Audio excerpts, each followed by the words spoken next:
Inyamaswa yihuta kurusha izindi ku butaka, mu mazi ndetse no mu kirere. Inyamaswa ya mbere yihuta kurusha izindi ku butaka ni inyamaswa izwi nka cheetah, benshi mukunze kwita urutarango mu Kinyarwanda. Iyi nyamaswa ikaba yirukanka ibirometero 120.7 mu isaha. Ubu tuvugana mu Rwanda nta modoka n'imwe ihari yashobora gusiga urutarangwe baramutse babishyize hamwe ngo byirukanke bitanguranwe kugera ahantu runaka. Iyi nyamaswa rero cheetah ikaba ihiga inyamaswa zirimo impara, imparage ndetse na wildebeest n'izindi nyinshi. Inyamaswa yihuta kurusha izindi mu mazi yitwa sailfish. Sailfish ni cyo kinyabuzima cya mbere cyihuta kurusha ibindi mu mazi. Iyi fi yirukanka cyangwa se yoga ibirometero birenga 110 mu isaha. Iyi fi ifite umunwa umeze nk'icumu ndetse n'ikintu kimeze nk'ibaba ku mugongo kiyifasha mu kwihuta, dore ko niyo yoga ijya inyuzemo igasimbuka ikamara umwanya mu kirere.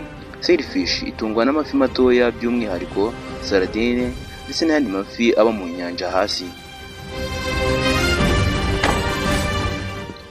Inyamaswa yihuta cyane kurusha izindi mu kirere muri rusange akaba ari nayo nyamaswa ya mbere igendera ku muvuduko munini kurusha izindi zose ku isi ni igisiga bita peregrine falcon, aricyo cyitwa agaca mu Kinyarwanda.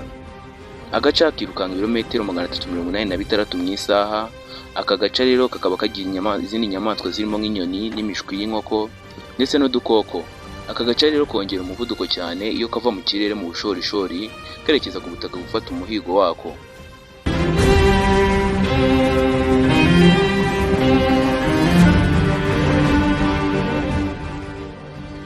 Edward Modric, umugabo w'umwongereza wavukanye